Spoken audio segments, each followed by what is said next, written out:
전 세계가 주목하고 있는 가운데 치러진 미국 대통령 선거. 일단 지금 트럼프 대통령이 약간 유리한 것으로 나타나고 있습니다만 여전히 접전 중입니다. 예, 누가 대통령이 되느냐에 따라서 한반도 정세에 영향을 미칠 수밖에 없기 때문에 더 주목되고 있는데요. 김진아 국방연구원 북한 군사연구실장과 함께 향후 한반도 정세 어떻게 흘러갈지 살펴보겠습니다. 어서 오십시오. 네. 안녕하세요.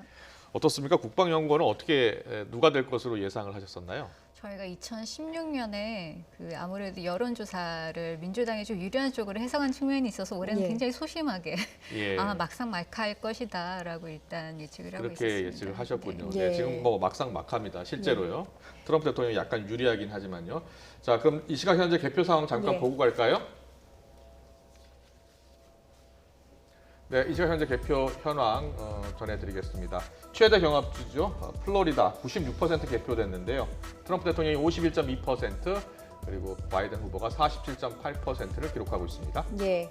다음은 노스캐롤라이나로 가보겠습니다. 95% 개표가 진행된 상황이고요. 트럼프 대통령이 더 많은 지지를 받은 것으로 확실시 되고 있습니다. 50.1%의 지지를 받고 있고요. 바이든 후보는 48.6%를 기록하고 있습니다.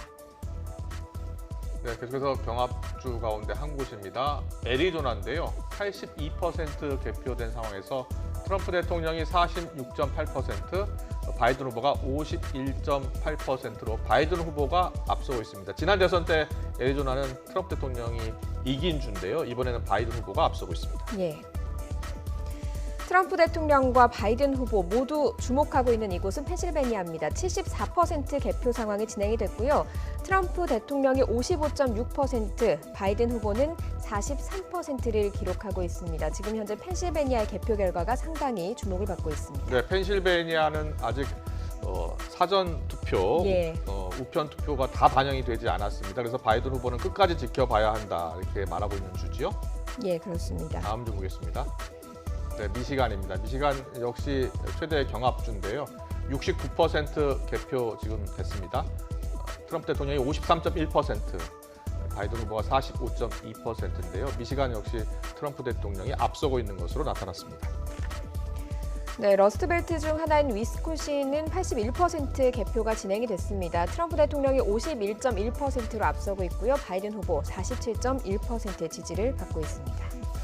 네, 여기까지 보도록 하겠습니다. 자, 미국 대선 개표 현황, 지금까지 들어온 속보 전해드렸습니다. 계속해서 김진아 박사와 좀 더 이야기 나눠보도록 하겠습니다. 김 박사님, 두 후보 중에 누가 되더라도요, 당장 한반도에 미칠 영향 어떻습니까? 비슷할 것 같습니까? 아니면 좀 달라질 것 같습니까? 조금은 다를 것 같습니다. 예. 물론 군사나 안보 문제에 있어서는 지속성을 가지는 이슈들이 참 많아요. 하지만 두 후보의 성향이 일단 다르고 그렇기 때문에 정책적인 결도 조금 다릅니다. 트럼프 정부의 경우에는 다자주의보다는 일방주의, 그리고 미국의 우선적인 그런 외교를 이제 추진을 하고 있고요. 그리고 아무래도 국제적인 내짐을 강화하기보다는 조금 약화시키는 그런 측면들이 좀 있었어요. 하지만 바이든 후보가 만약에 대통령이 될 경우에는 아무래도 좀 더 동맹들과의 공조에 바탕을 한 그런 실용적인 외교, 그리고 다자주의를 조금 더 선호하면서 국제 레짐을 조금 더 강화하는 그런 측면으로 나아갈 가능성이 있습니다. 왜 이것이 중요하냐면은 결국 정책적으로는 미국의 대외 정책이 얼마나 예측 가능하느냐, 이것이 상당히 우리가 무엇이든 준비를 하는 데 도움이 되거든요. 그렇죠. 그런데 이제 바이든 정부 같은 경우에는 상당히 예측성이 높을 수가 있어요. 여러 공조나 여러 가지 대화를 통해서 정책들을 결정할 가능성이 있기 때문인데요. 트럼프 대통령 같은 경우는 아무래도 일방주의를 선호하다 보니까 예측 불가능성이 상당히 높아진다는 점이 아무래도 차이가 있을 것 같습니다. 예측성 이야기를 해주셨는데 사실 두 후보가 누가 되든 간에 북미 관계에도 상당한 영향을 미칠 것으로 보입니다. 두 후보가 아주 상반된 입장을 보이고 있는데요. 트럼프 대통령은 김정은을 친구라고 지칭을 하고 있고, 바이든 후보는 이 폭력배라고 지칭을 하고 있거든요. 이 부분 저희가 녹취로 한번 들어보고 이야기를 좀 더 나눠보도록 하겠습니다. You know what, North Korea? We're not in a war. We have a good relationship. What has he done? He's legitimized North Korea. He's talked about his good buddy who's a thug. 네. 자, 트럼프 대통령이 만약에 재선에 성공한다면 김정은 위원장을 다시 만날까요? 일단 북한이 어떻게 반응하느냐가 상당히 중요할 것 같습니다. 예. 북한은 지금까지 아무런 의미가 없는 대화는 하지 않겠다. 그리고 미국이 먼저 상응 조치를 해야지 그것은 의미 있는 대화이고 협상장에 나아갈 수 있다는 부분을 얘기를 했기 때문에 예. 만약에 트럼프 정부가 새로운 대안을 가지고 만나지 않는다라는 그런 상황에서는 북한이 정말 적극적으로 호응을 할까라는 부분이 아직까지는 좀 의문스럽고요. 예. 그리고 지금 트럼프 대통령의 대북 정책은 약간 양극단으로 가고 있어요. 네. 2017년 같은 경우에는 군사적인 행동을 하겠다라고 압박했던 한 극단이 있었고 2018년과 19년 같은 경우에는 갑자기 정상회담을 하는 또 다른 극단이 있었거든요. 그랬었죠. 그래서 예. 많은 학자들이 지적을 하기로 중간이 없다라는 얘기를 하는 거예요. 예. 그래서 그 중간 단계를 사실은 만들어야 되는데 예. 그런 것을 고민할 시간은 아마 바이든 정부뿐만이 아니라 트럼프 정부도 필요할 것 같습니다. 예. 만약에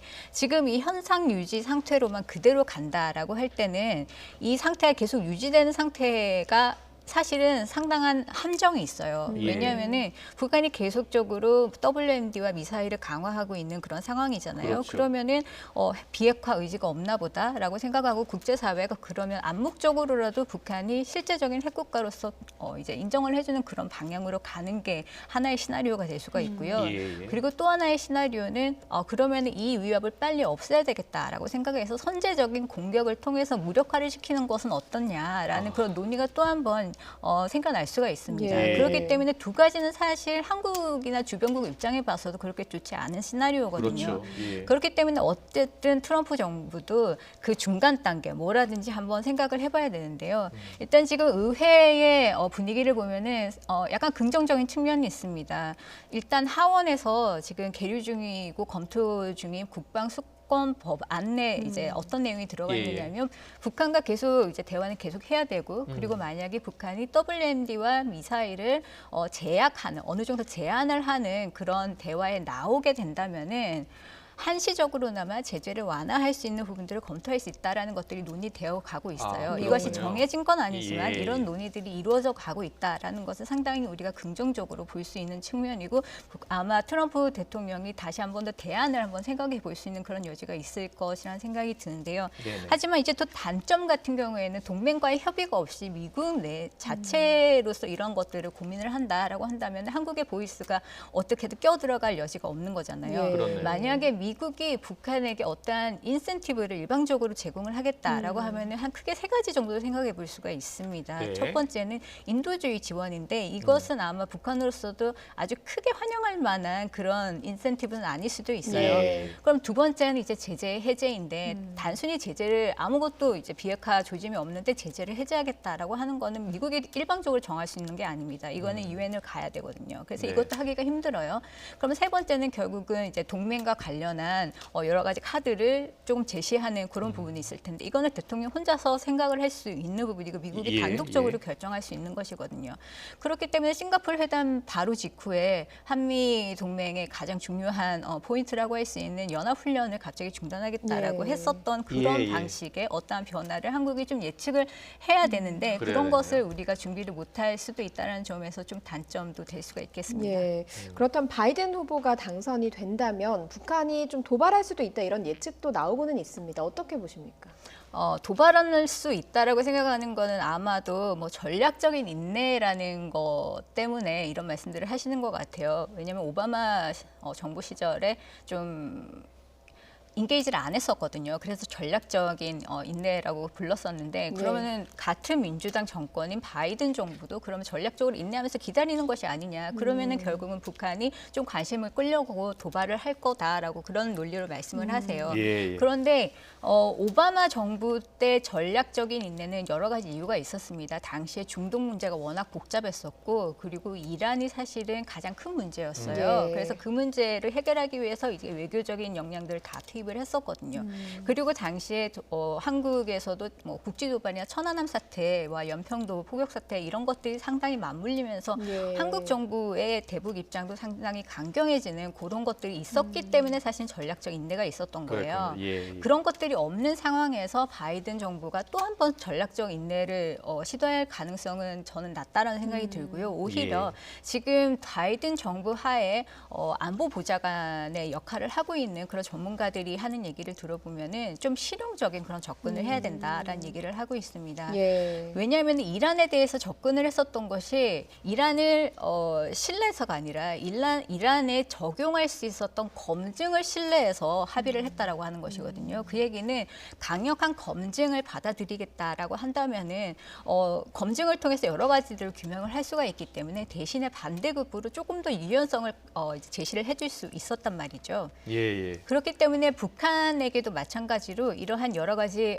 검증을 받아들이는 조건으로 유용한 여러 가지 옵션들을 제한할 수 있는 이런 방법도 실용적으로 바이든 정부가 아마 예. 구상을 할 수 있을 것으로 생각이 됩니다. 네, 알겠습니다. 시간 예상 저 하나만 짧게 여쭙겠습니다. 지금 트럼프 대통령이 일단 재선될 가능성이 좀 높은 상황이어서요. 주한미군 감축 문제라든지 방위비 인상 요구는 앞으로도 계속될 가능성이 높습니까? 트럼프 정부가 들어선다라고 했을 때 아마도 방위비 협상 요구는 조금 논란이 될 여지가 있습니다. 예. 잠정적으로 실무선에서 합의했었던 13% 합의안을 트럼프 대통령이 일단은 거부를 했고 예. 원래 처음에는 한 400% 올렸다가 50%로 다시 낮추면서 이게 정말 합리적인 대안이다라고 그랬죠. 얘기를 예. 했기 때문에 아마 그 입장을 다시 고수할 가능성도 분명히 있어 보이고요. 예. 한국과의 그런 협상을 빨리 마무리 지어야 일본과의 협상을 할 수가 있기 때문에 아마 조속한 시일 내에 이 협상을 다시 재개하고 싶어 할 것으로 예상이 됩니다. 예. 그런데 주한미군과 같은 경우에는 바이든 정부나 트럼프 정부나 이 개념은 우리가 한 20년 동안 논의해왔던 것이에요. 그렇기 때문에 아마 그 규모에 있어서의 차이는 있을지언정 아마 어떤 한 형식으로든 주한미군의 성격을 변화시켜야 된다라는 부분들은 계속 논의가 될 수가 있고요.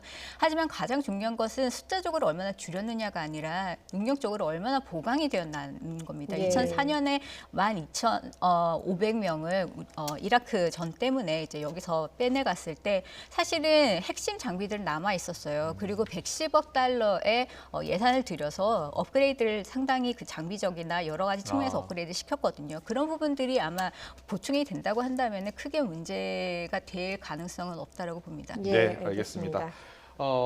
좀 더 얘기 듣고 싶은데 시간이 없어서요. 다음에 한번 또 모시겠습니다. 네. 지금까지 김진아 국방연구원 북한군사연구실장이었습니다. 잘 들었습니다. 고맙습니다.